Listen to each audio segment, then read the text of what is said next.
Bonsoir à tous, bienvenue, nous sommes le jeudi 22 juin. Ce matin, le pape a rencontré les membres de la ROACO.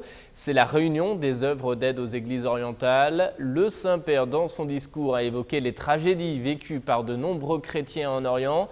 Mais il appelle en même temps à ne pas désespérer en suivant le Christ non seulement dans la croix, mais aussi dans la résurrection. On écoute un résumé de son allocution.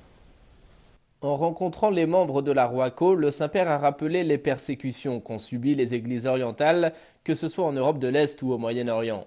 Et le pape de rappeler que de fortes émigrations ont affaibli la présence dans les territoires où elles avaient fleuri depuis des siècles.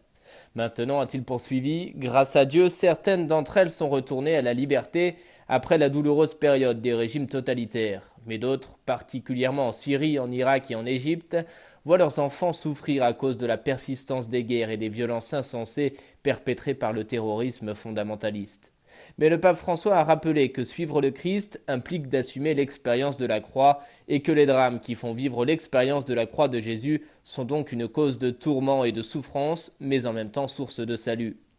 Évoquant ensuite la formation du clergé, le pape a mis en garde contre les tentations que peuvent rencontrer les prêtres, comme la recherche d'un statut social ou l'exercice d'un gouvernement des communautés. Le Saint-Père a donc rappelé que le critère essentiel est la proximité évangélique. Le pape a aussi rappelé que la survie du patrimoine chrétien se joue avant tout dans le cœur des fidèles. Quand il n'est pas possible de réparer ou de maintenir les structures, nous devons continuer à être temple vivant du Seigneur, en rappelant que l'argile de notre existence croyante a été façonnée par les mains du potier, le Seigneur, qui a infusé en elle son esprit vivifiant.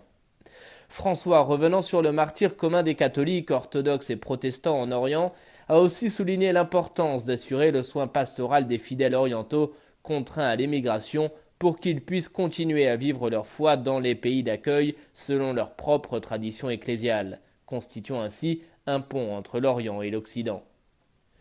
Et hier, mercredi, le Saint-Père recevait au Vatican une délégation de la NFL, c'est la National Football League, une association d'équipes professionnelles de football américain très célèbre aux États-Unis.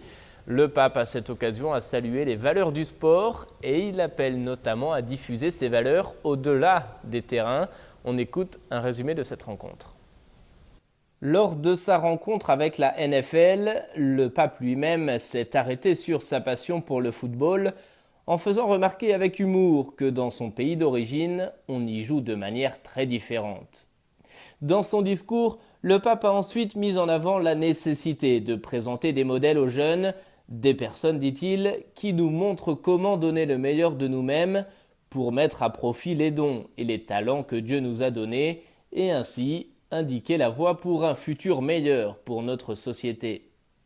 Saluant les valeurs du travail d'équipe et du jeu loyal qui guident les joueurs sur le terrain, François a souligné le besoin urgent de les mettre en œuvre dans toutes les dimensions de la vie communautaire. Ces valeurs, poursuit encore le pape, aident à construire une culture de la rencontre dont le monde manque terriblement, regrette François. Elles aident aussi, conclut le pape, à lutter contre l'individualisme exagéré, l'indifférence et l'injustice. Et puis sachez que dans le cadre du 150e anniversaire du Canada, chaque évêque du pays est invité à consacrer son diocèse au cœur immaculé de Marie. L'archevêque de Québec, le cardinal Lacroix, a choisi de faire cette consécration à la Vierge le dimanche 2 juillet prochain à 16h. Lors de la célébration des Vêpres, ce sera en la basilique Notre-Dame. Tout le monde, bien sûr, est invité à se joindre et à participer à cette prière.